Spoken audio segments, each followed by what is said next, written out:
Juan Antonio Maruri Jiménez, licenciado en Derecho, especialista en Derecho Penal, maestro en Derecho Procesal Penal, maestro en Ciencias de la Educación con formación en Docencia e Investigación, doctor en Derecho Penal, doctor en Política Criminal, abogado litigante en materia penal, civil, amparo y familiar, docente certificado de la Secretaría Técnica del Consejo de Coordinación para la Implementación del Sistema Penal (CETEC) en los bloques de jueces, ministerios públicos y defensores, policías y peritos, defensor particular, asesor jurídico de víctimas, presidente de la Academia de Peritos en Ciencias Forenses y Consultoría Técnica Legal, director del Centro de Evaluación Academia de Peritos en Ciencias Forenses y Consultoría Técnica Legal de Conocer y coordinador del Centro de Vinculación con la Universidad Ejecutiva del Estado de México.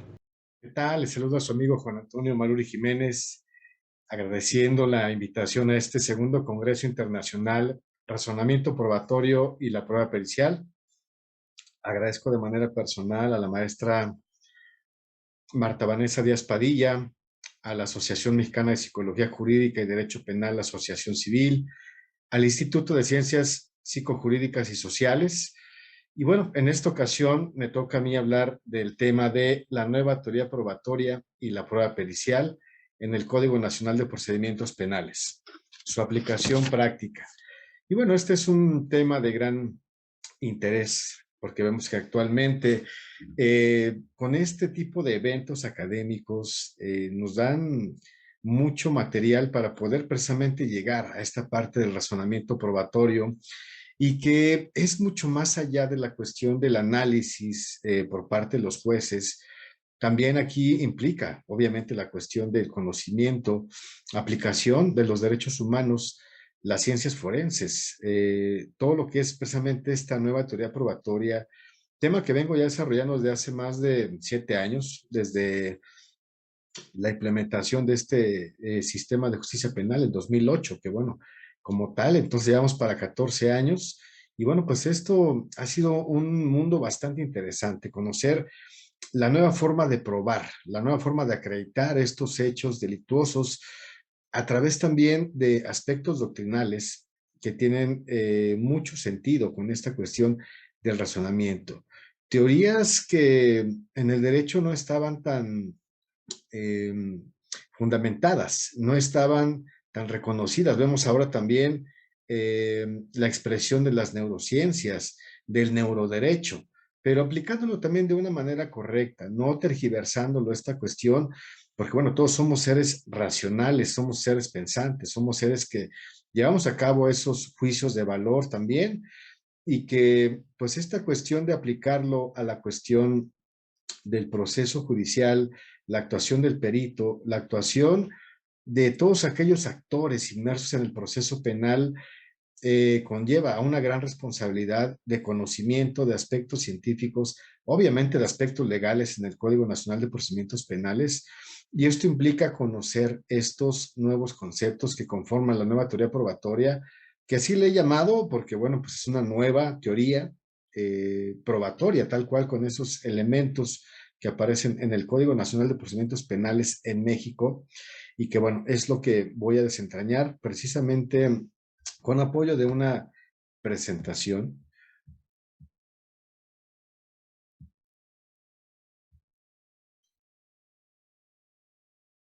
Bien, pues el tema de la nueva teoría probatoria y la prueba pericial en el Código Nacional de Procedimientos Penales, ya se lo mencioné, desde una aplicación práctica. Sí hemos de mencionar la cuestión teórica, la cuestión de las nuevas tendencias doctrinales de varios países que ahora en México están haciendo eco, por eso el tema de este congreso, razonamiento probatorio.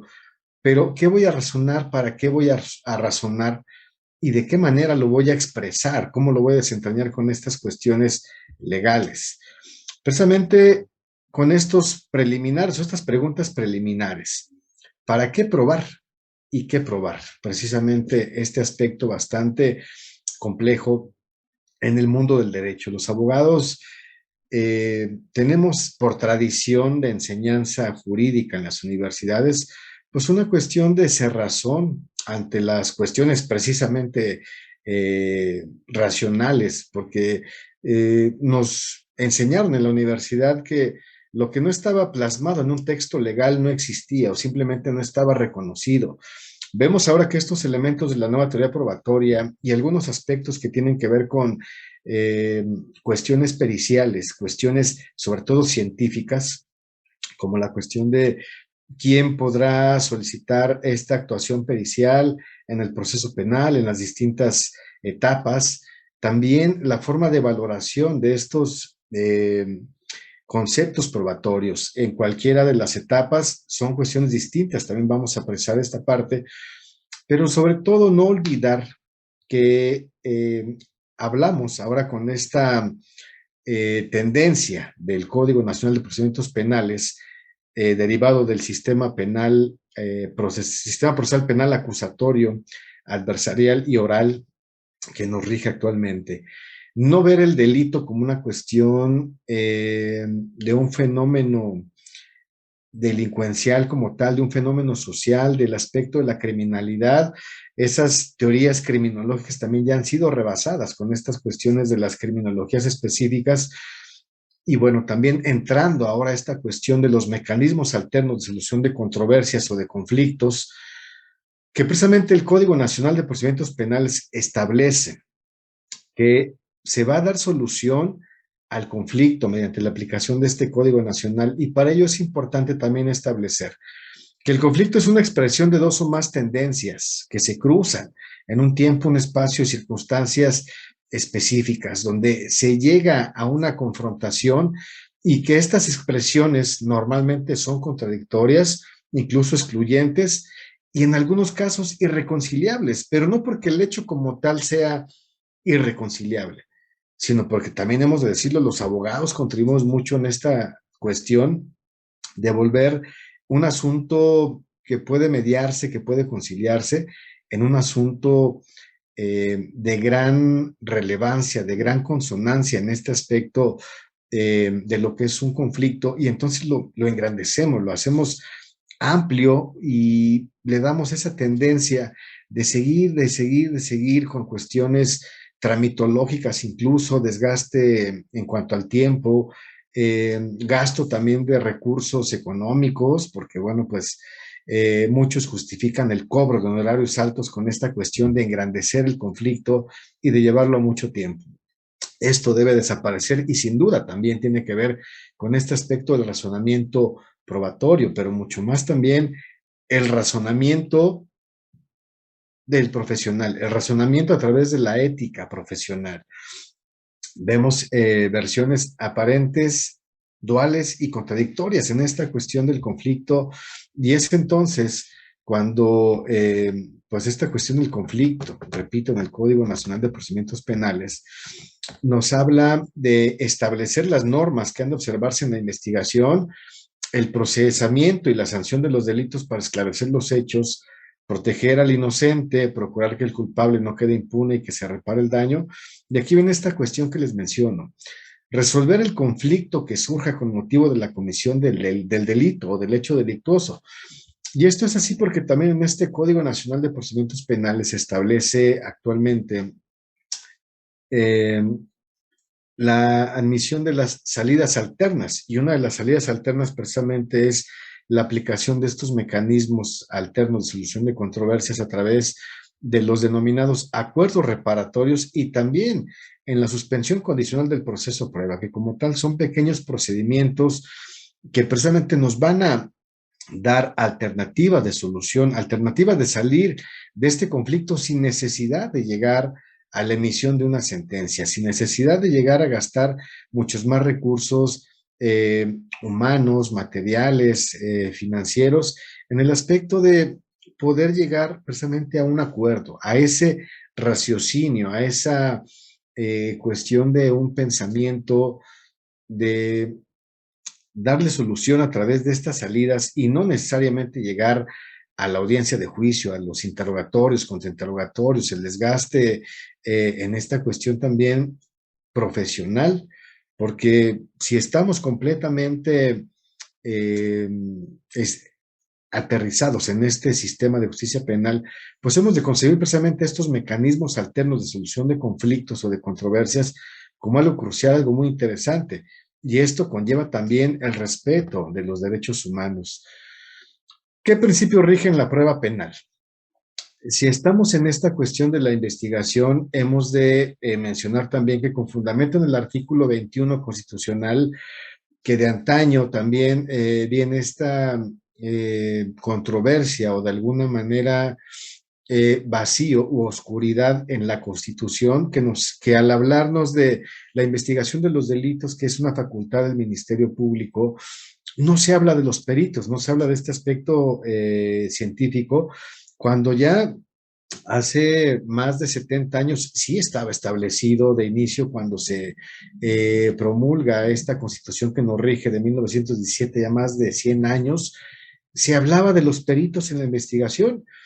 Actualmente con esta reforma constitucional del sistema procesal penal acusatorio de corte adversarial y oral, vemos también que existe esta cuestión de la acción penal privada y que nos dice que la investigación, o en este caso la facultad del Ministerio Público no es exclusiva para la cuestión de esta investigación de los delitos y para la resolución, en este caso, de la judicialización, sino que también existe ahora la acción penal privada y que entonces también habrá algunos delitos que el Ministerio Público no está obligado o incluso esa facultad extra la tiene también ahora los particulares y esto también atento a la cuestión del aspecto de libertad probatoria.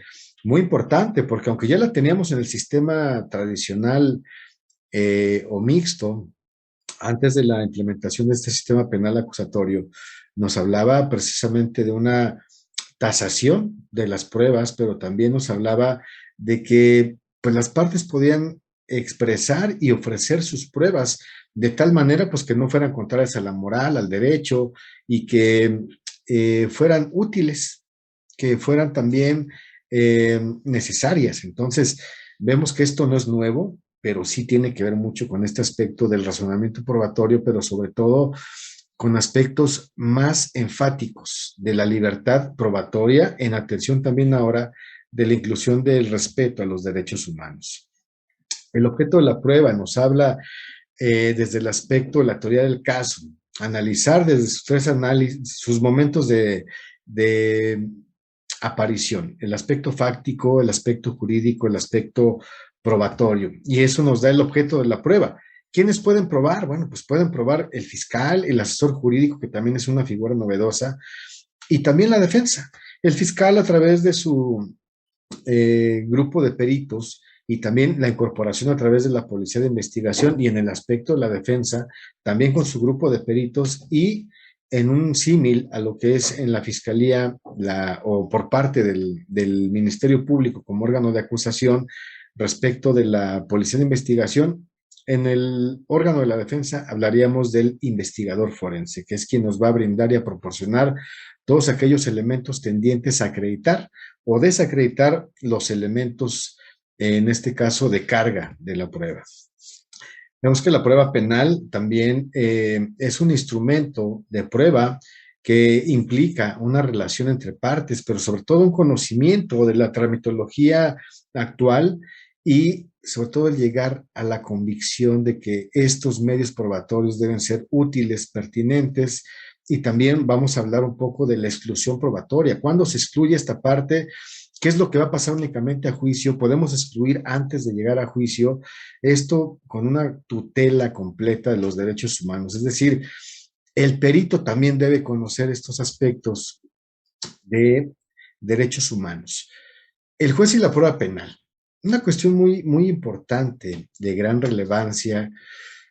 El juez como tal en este sistema acusatorio y pues ya de manera tradicional en aquellos países latinoamericanos y de Europa en los cuales también ya este sistema tiene bastante tiempo, nos habla de que el juez es el receptor de la prueba. El juez no debe investigar, no tiene esa facultad, sino únicamente dirigir el debate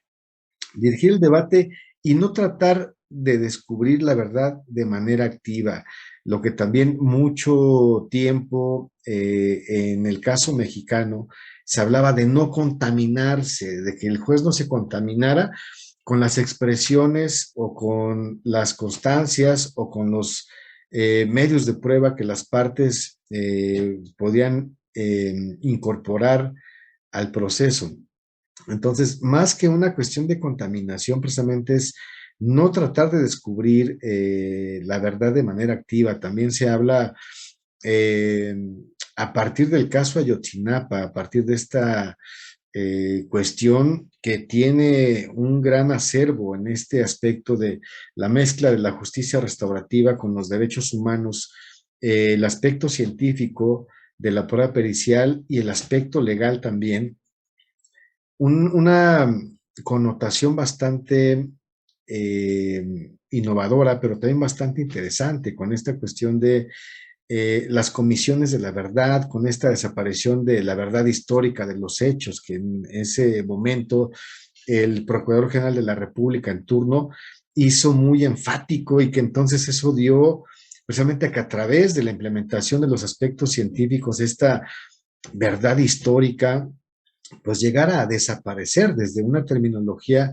jurídico-científica, porque bueno, el juez va a llegar a conocer la verdad de quién, pues la verdad que se le exprese a través de las partes, pero sobre todo la importancia de generar convicción en el juez. Es decir, quien genere convicción en el juez, en el ánimo de ponderar estos medios o elementos de prueba, pues es quien en este caso va a aterrizar esa cuestión, duda razonable o certeza para poder determinar una sentencia acorde siempre con estos medios de prueba.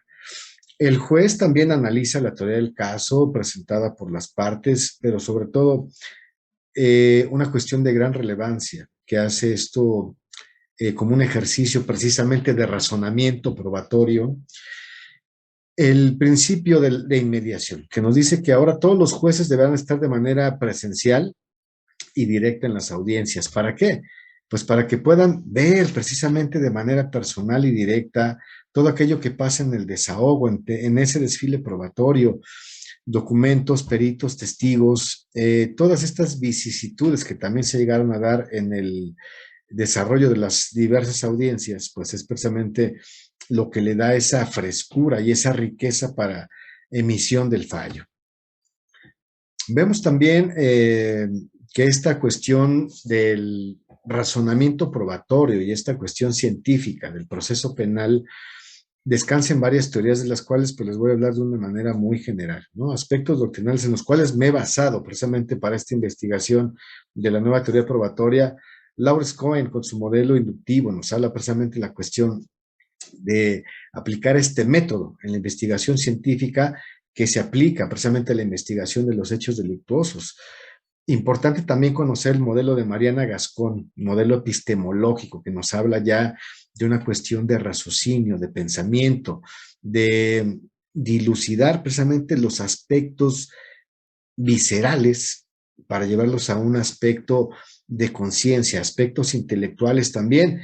Y bueno, pues cómo dejar de lado a Michel Tarufo con estas cuestiones de todo aquel acervo que tiene en su bibliografía con las verdades relativas, ¿no? Un poco de lo que les mencionaba con esta cuestión de que la verdad histórica desaparece y que no hay una verdad absoluta y que ahora ante una duda, por lo menos con un mínimo grado de certeza, pues el juez puede invocar, o en este caso las partes invocar para que el juez determine la existencia de la duda razonable y entonces aplicando este principio o esta máxima jurídica. En caso de duda razonable, absolver. También no olvidemos este autor Jordi Ferrer Beltrán, probabilidad de lo ocurrido.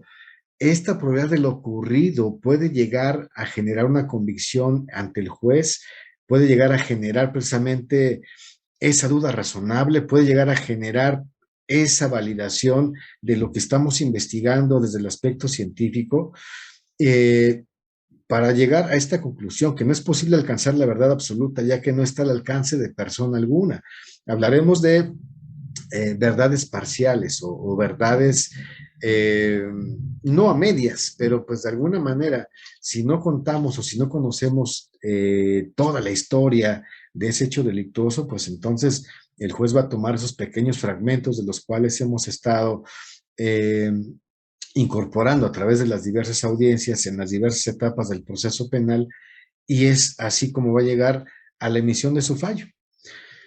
Importante, la finalidad de la prueba y de la valoración a cargo del juzgador debe ser el acercamiento, ya sea con grado de probabilidad o de certeza, atendiendo aquí a los 7 principios de la criminalística, a los hechos que acontecieron, no como verdad material o histórica, sino como un acercamiento a lo que realmente aconteció. Es decir, no tenemos la gran certeza, a pesar de que, bueno, la tecnología ahora nos ayuda.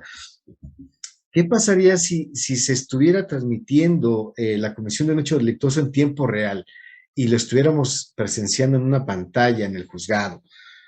Pues esto también se da con la presentación de todos aquellos medios tecnológicos. Sin embargo, esa refutación o esa cuestión de desestimación, obviamente por la parte a la que no le conviene precisamente esa información generada, pues va a tratar por todos los medios de que sea rechazada, que sea debilitada, que sea de alguna manera disminuido ese valor probatorio, ¿no? A veces con ciencia, a veces con bases científicas, pero normalmente con cuestiones de enconos personales, ¿no? Decir, yo quiero tener la razón, yo soy el portador de la razón única y exclusivamente, y entonces mi verdad, aunque sea parcial, es la que debe prevalecer. Entonces vemos que esta cuestión del razonamiento en general nos falta mucho en este aspecto ético que les mencionaba también al inicio de esta práctica. Directrices de esta actividad probatoria, son 4 y son muy importantes. Establece que esclarecer los hechos no significa llegar a la verdad. Esa es una cuestión que debemos tener conocida de manera muy amplia, tenerla muy en cuenta.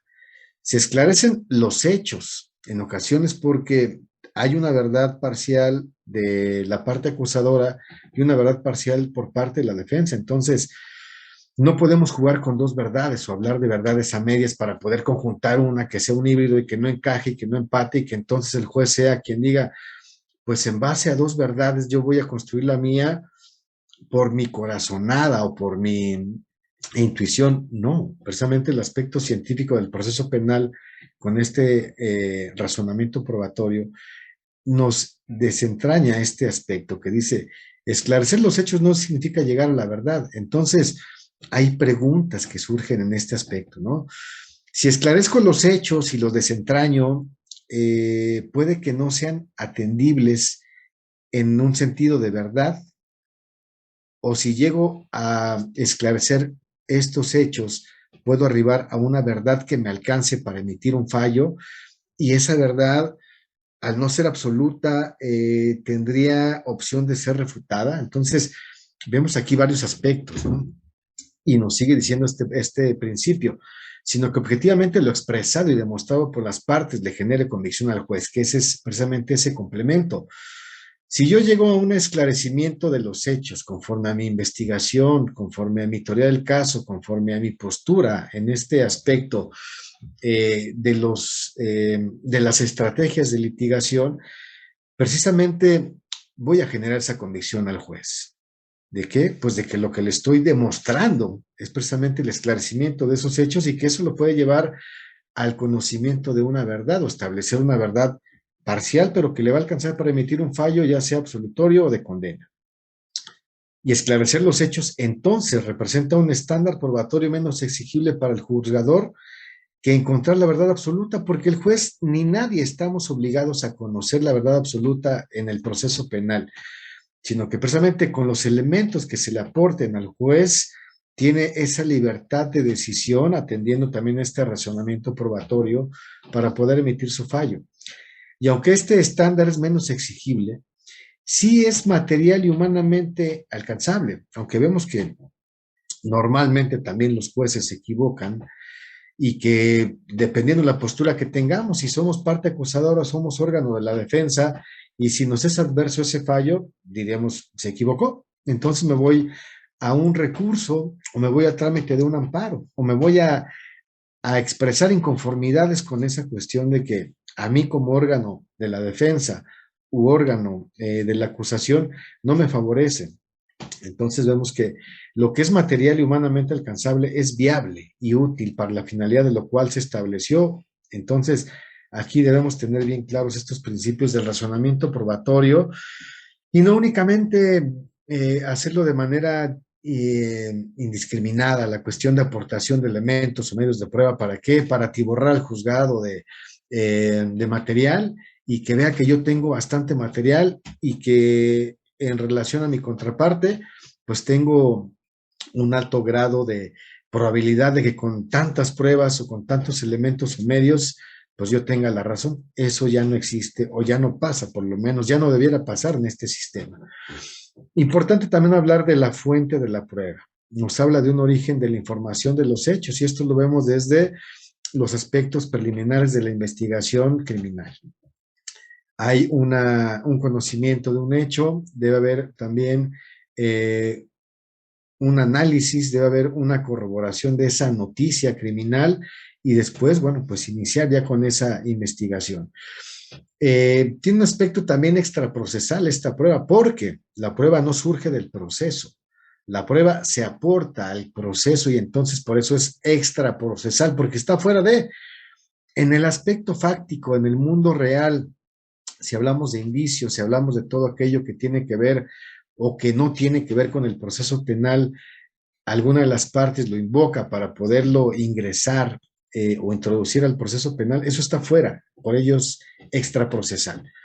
También es el hecho del cual se sirve para deducir el esclarecimiento de los hechos. Entonces, la prueba nos va a servir precisamente como tal para poder tener ese aspecto científico.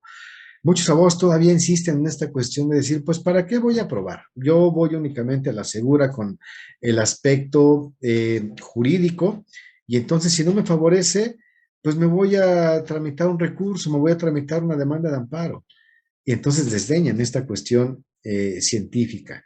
No se debe al proceso, sino que existe por sí misma la prueba. Es lo que les mencionaba al hablar de este aspecto extraprocesal.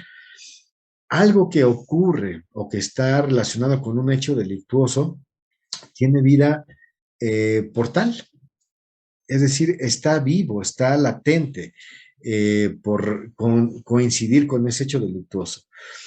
Si lo incorporamos o no al proceso, pues eso sigue ahí, eso existió, eso tiene vida, pero tiene que ver precisamente con esa perspicacia de la investigación, ya sea de la defensa o del órgano de acusación, que es lo que vamos a incorporar. También se incorporan a través de los distintos medios de prueba, medios documentales, medios personales, es decir, a través de las personas, testigos o peritos, ¿no? También nos habla de que la prueba, un documento, su contenido y el hecho declarado por el testigo perito, con esta cuestión que les mencionaba, personas o documentos. La prueba material, la prueba documental, la prueba personal, en este sentido, tiene sus aspectos también muy específicos para poderlos incorporar. Entonces, también, respecto a los medios de prueba, será importante hablar de estos 4 puntos. Están constituidos por la actividad procesal, es decir, si yo impulso el procedimiento incorporando medios de prueba, ya no son extraprocesales, sino que ya los incorpora al proceso y le dan vida a este aspecto. Nacerán, se formarán y concluirán en el proceso. Esto es desde la forma de incorporación, desde la forma de cómo se llega al conocimiento de estos medios, elementos, métodos, indicios, etcétera. El punto tercero nos habla de la forma en que las fuentes se incorporan al juicio. ¿Cómo puedo incorporar un medio de prueba? Bueno, pues dependiendo también el tipo que sea, una documental, una testimonial, una pericial, dependiendo ese sentido, pues es que vamos a incorporarlos. También hablamos de reales y personales. Reales hablando de cosas o documentos, objetos, y personales, pues testigos o peritos. Un punto 5, un punto último que nos habla precisamente en relación a la forma de cómo se incorporan estos medios de prueba para poder ser también órganos de prueba, documental, material, testimonial, pericial. Entonces, esa gran clasificación introyectada en este sistema probatorio, nos van a dar precisamente esta practicidad del medio de la fuente de la prueba y el medio de prueba, ¿sí? Entonces, importante para abogados, para peritos, para testigos también. La fuente de la prueba puede ser el documento, su contenido, el testimonio de la víctima, también el testimonio del perito. Ya en el aspecto de los medios de prueba, ¿cómo lo vamos a materializar? ¿Cómo se va a ofertar? ¿Cómo se va a incorporar? Pues a través de prueba documental. Si hablamos de documento y su contenido, pues hablamos de prueba documental. Si hablamos de testimonios, en este caso también de los peritos, pues hablamos precisamente de aspectos que tienen que ver con la pericial. Y vemos ahora entonces la nueva teoría probatoria en el sistema procesal penal acusatorio, su aspecto integrador conforme a este Código Nacional de Procedimientos Penales. Y es lo que les mencionaba al inicio. ¿Por qué nueva teoría probatoria?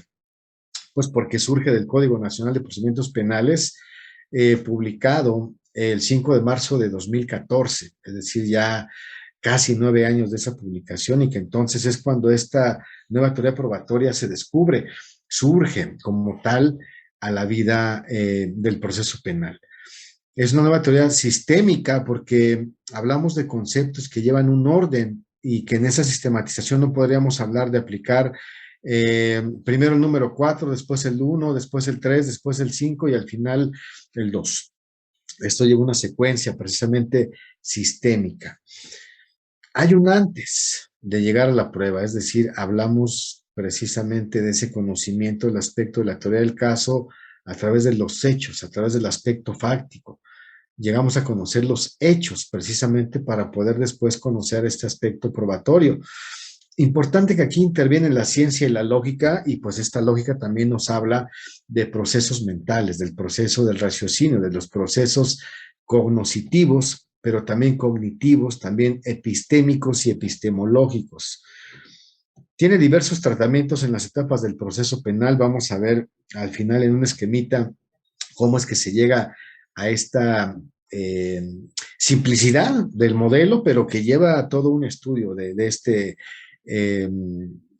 conjunto de conceptos. También lleva una valoración distinta en cada concepto, por ello también este aspecto de cómo se conocen en este sentido, en este orden, que es el antecedente de investigación, el dato de prueba, el medio de prueba, el elemento de prueba y la prueba como tal. Entonces, esto no es únicamente una cuestión teórica, una cuestión dogmática, tiene también su tratamiento constitucional, esta nueva teoría probatoria, es decir, no es algo descabellado que está fuera de este conjunto normativo. Su fundamento está en el párrafo segundo del artículo 16 de la Constitución y también en las fracciones segunda, tercera, cuarta, quinta y novena del apartado A, así como la fracción cuarta del apartado B del artículo 20 constitucional.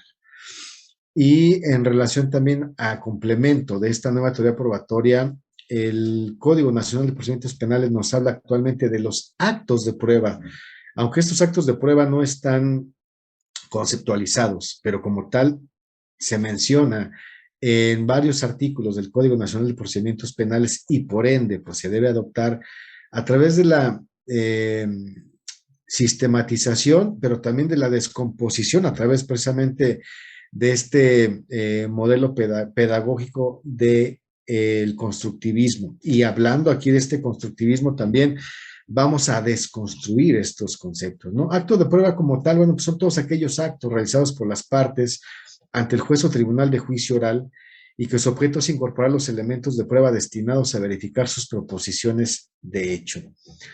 ¿Cuáles son estas finalidades? Bueno, pues de la parte acusadora será persuadir al tribunal con alto grado de certeza acerca de todos y cada uno de los extremos de esta imputación delictiva, es decir, reforzar la acusación, reforzar todo aquello que tiene el sistema punitivo a través de la fiscalía para poder acreditar estos aspectos integradores del delito también a través de la teoría del delito. Importante establecer esta condición científico-jurídica.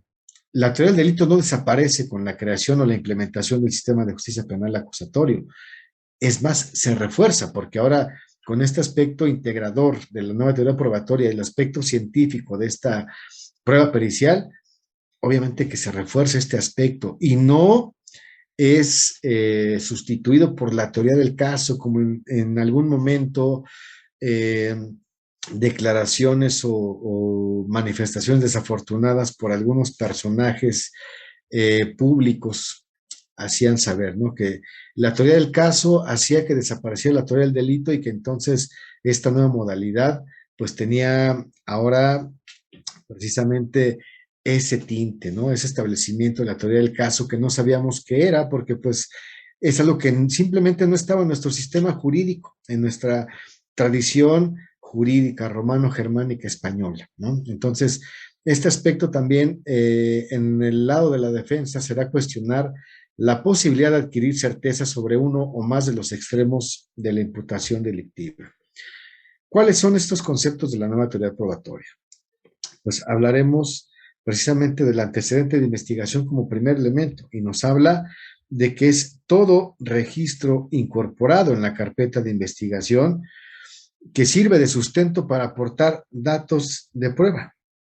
Entonces, este aspecto de conocer lo que es el antecedente de investigación nos lleva a esta cuestión ya desentrañada, ya desmenuzada, que nos dice es cualquier registro, puede ser un nombre, una dirección, un número telefónico, un conjunto de caracteres, una imagen, etcétera, que ha sido incorporado por las partes a la carpeta de investigación y solo así, hablando de este contenido extraprocesal que les mencionaba en las diapositivas anteriores, si está incorporado, bueno, pues es considerado como antecedente de investigación y solo podemos hablar de antecedentes de investigación durante el trámite de la carpeta de investigación en la carpeta de investigación. Y en este nivel es considerado como un indicio. Respecto del antecedente de investigación y la sentencia, nos dice la propia Constitución Política de los Estados Unidos Mexicanos que los antecedentes de la investigación recabados con anterioridad al juicio carecen de valor probatorio para fundar la sentencia definitiva. Entonces, es por ello que con esta lectura de primera mano o de primera revisión, pues muchos abogados decían, entonces no tiene caso ahora aprobar, no tiene caso hablar de pruebas en el proceso penal, simple y sencillamente, si algo no me favorece y si el juez no me cree que es inocente o si no me cree que es culpable y que le quiero imponer la pena máxima, pues entonces de ahí me voy a la cuestión de los recursos o las demandas de amparo, ¿no? Vemos que esto precisamente tiene una razón y un significado distinto a lo que es el literal únicamente nada más. Y nos dice, salvo las excepciones expresas, previstas por el Código Nacional de Procedimientos Penales. ¿Cuál es la utilidad de este antecedente de investigación? La existencia material de registros que pueden agregarse tanto a la carpeta digital como a la carpeta de investigación para ser consultados por la defensa en caso de que el imputado se encuentre detenido, sea citado para comparecer como imputado y se pretenda recibir su entrevista, y también en este caso puede obtener copia de todos los registros de investigación. Como segundo concepto, dato de prueba, que nos dice, es la referencia al contenido de un determinado medio de convicción, aún no desahogado ante el órgano jurisdiccional. ¿Qué nos quiere decir esto? Pues que estamos precisamente también ante la etapa de investigación inicial, porque no hemos llegado a la judicialización. Que se advierta idóneo y pertinente para establecer así razonablemente la existencia de un hecho delictivo y la probable participación del imputado. Más claro, hablaremos entonces de que es todo dato o elemento que no ha sido desahogado ante el juez y por tanto se contiene solo dentro de la etapa de investigación, mismo que debe ser adecuado para la finalidad a la cual se destina, es decir, debe ser idóneo y también concerniente al asunto. Esto le da esa pertinencia, que nos alcanza para acreditar la existencia de un hecho delictuoso y la probable intervención de uno o varios sujetos. Hablamos aquí de la autoría o participación a través de la teoría del sujeto responsable, que tiene que ver precisamente con la teoría del delito. Y en este nivel es considerado como indicio también este dato de prueba. ¿Qué acreditamos con el dato de prueba? la existencia de un hecho delictuoso de manera parcial. Esto nos alcanza también para una vinculación a proceso, o también debería alcanzarnos para una no vinculación a proceso. También para acreditar la posible intervención del activo del delito. Esto nos alcanza precisamente para integrar la carpeta de investigación con meros indicios, con algo de suposiciones muy mínimas. De ahí también esta peligrosidad que algunos legisladores mencionaban cuando se estaba cocinando este proyecto del Código Nacional de Procedimientos Penales, que hablaban de que pues la facultad de la autoridad era muy amplia ante una desventaja de la sociedad en general en el caso de que únicamente con meros indicios o suposiciones se podían emitir incluso órdenes de aprehensión y llevar también a esta consignación, a esta cuestión de la vinculación a proceso. Y que eso, bueno, pues ya también se fue dilucidando en otros aspectos. Contemplando también los informes policiales y periciales para realizar la consignación también del asunto ante el juez de control y así proceder a su judicialización. Como tercer elemento, los medios o elementos de prueba, que son toda fuente de información que nos permite reconstruir los hechos, respetando las formalidades procedimentales previstas para cada uno de ellos. También importante saber y conocer qué son. Bueno, pues consideremos al medio de prueba como la prueba en sí, utilizada en un proceso penal. Es el medio para llegar a un fin, como ejemplo, la prueba pericial. También vemos que los elementos de prueba son los elementos de indudable interés para el estudio de la prueba, es decir, lo que constituye o compone la prueba, y también son considerados como indicio. ¿Cuál es su utilidad? Establecer la relación entre su utilidad y su pertinencia, también para proceder a la depuración, esto ya en la etapa intermedia, que es la etapa precisamente donde se hace este ejercicio. En la etapa intermedia también respecto de las pruebas que se incorporan para ser desahogadas en la audiencia de juicio oral. Es este estándar en la etapa intermedia, cuando se va a analizar precisamente a través del descubrimiento probatorio, cuáles son aquellos elementos o medios de prueba que van a desahogarse como prueba ya en la audiencia. Y entonces tenemos de ahí otra connotación de la composición o la integración de este concepto de la prueba, que desmenuzado precisamente así, de esta manera, nos va a dar ese, esa comprensión, esa profundidad de lo que es el concepto como tal y no leerlo de corrido para decir únicamente, pues hablar de manera indiscriminada de las pruebas nos va a seguir dando esta utilidad. No, de hecho también como lexicología jurídica, si nos referimos a pruebas desde la etapa de investigación, pues estamos teniendo ahí precisamente esa deficiencia del lenguaje científico jurídico con esta cuestión del sistema procesal penal acusatorio. Entonces nos dice, prueba es todo conocimiento, cierto o probable. Aquí hablamos otra vez de estos dos principios de la criminalística, certeza y probabilidad sobre un hecho, que ingresando al proceso como medio de prueba, es decir, necesariamente para hablar de pruebas necesitamos pasar por ese proceso de depuración en la etapa intermedia a lo que están sujetos los medios y elementos de prueba. En una audiencia, ¿en cuál audiencia? En la audiencia de juicio. Entonces vemos que esto de las pruebas únicamente en esta audiencia de juicio o también cuando hablamos en el caso de la audiencia inicial, cuando se va a resolver la situación jurídica, hablamos también ya de este concepto madurado de prueba, es decir, pasa por antecedente de la investigación, por datos de prueba, medio elemento de prueba, para ser desahogado como prueba en ese aspecto específico. También desahogada bajo los principios de inmediación y contradicción. Inmediación ya lo hablamos, que es cuando el juez está de manera presencial y directa en las audiencias, y el principio de contradicción nos dice que todo aquello que tiene derecho una de las partes para contradecir, para incorporar, para permitir, pues para desahogar también, pues lo tiene también la contraparte.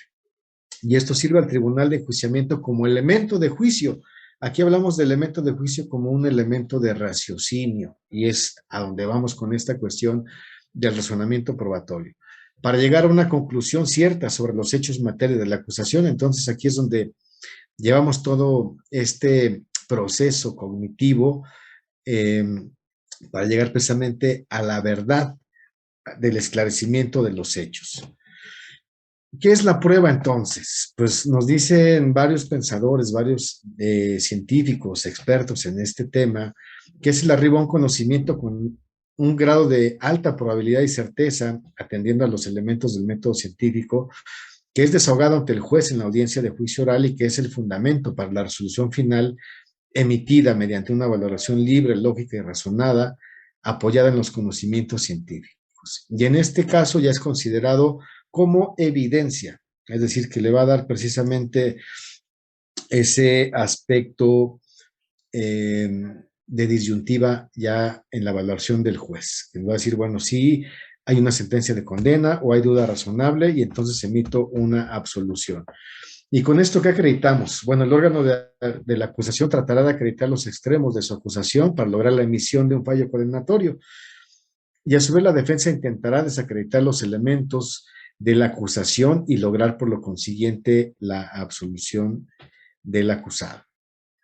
Importante también hacer mención de esta obra de Michel Tarufo, La concepción racional de la prueba como herramienta estratégica. Nos habla de la persuasión, que es una función retórica, pero que también es una función precisamente de poder llegar al esclarecimiento de los hechos. El conocimiento como una función epistémica, es decir, el raciocinio, el conocimiento, todo lo que incluye estos procesos mentales, para así poder llegar al conocimiento de la prueba científica, aumentando, ya sea por parte de la defensa o por parte del órgano de acusación, el grado de probabilidad y certeza. ¿Y cuál es el aporte con este material que hemos analizado hasta ahorita? Pues precisamente la creación de un modelo sistemático integrador de la nueva teoría probatoria en el proceso penal de corte acusatorio, adversarial y oral contenido en el Código Nacional de Procedimientos Penales. ¿Cuál es el sustento de este modelo? Bueno, las etapas del proceso penal cumplen una función sistemática al ser establecidas en estricto orden progresivo, es decir, etapa de investigación, etapa intermedia y etapa de juicio. Del análisis de los conceptos de la nueva teoría probatoria se desprende el acomodo y un tratamiento en cada una de las etapas del proceso penal. Y también es importante establecer que la ciencia criminalística complemente esta sistematización con la inclusión de los conceptos de indicio y evidencia, y también con los principios de la criminalística cuando hablamos de certeza y probabilidad. Y bueno, pues toda esta investigación lleva a establecer en este pequeño esquema, pero bastante consolidado, bastante fundamentado en aspectos científicos, jurídicos y también sistematizados con esta cuestión cognitiva, pero también epistemológica, que en la etapa de investigación, etapa intermedia, etapa de juicio, contenidas así en el procedimiento penal, nos habla etapa de investigación, antecedente de investigación y dato de prueba como indicios. En la etapa intermedia, elementos de prueba y medios de prueba como indicios, y ya en el juicio nos habla únicamente del concepto de prueba como evidencia. Indefectiblemente tenemos que hablar del tema de la libertad probatoria. Esto nos dice, va directamente enlazada con la valoración de los elementos probatorios a través de estos conceptos por parte del órgano jurisdiccional, es decir, es quien va a analizar ya en su desahogo estos elementos que conllevan a sistematizar el concepto de la prueba. Tal actividad necesariamente nos lleva a hablar de lógica, de racionalidad y de eficacia para otorgarle un valor científico a la prueba. También vemos que hay una pugna entre la legalidad y justicia, porque esto se centra en el establecimiento de la interpretación y aplicación para la consecución de la comprobación de la verdad de los hechos que se investigan, que en su momento serán sujetos a juicio, no solo en el aspecto procesal, sino también en el aspecto lógico jurídico, es decir, el aspecto epistemológico, el aspecto racional. Mencionaba el hablar de esta exclusión probatoria, precisamente para poder establecer qué es lo que vamos a desahogar como prueba ya en la audiencia de juicio. En el ámbito internacional nos habla el derecho europeo, que se le conoce como prohibiciones de la prueba, y en el derecho anglosajón es conocida como exclusionary rule. o regla de exclusión. Las pruebas que son susceptibles de exclusión son las pruebas que generan efectos dilatorios, las pruebas ilícitas, las pruebas nulas y las pruebas ilegales. ¿Cuáles son las pruebas que generan efectos dilatorios? Aquellas que atentan contra la celeridad e idoneidad del proceso, aquellas que son sobreabundantes, también aquellas que son impertinentes y aquellas que son innecesarias.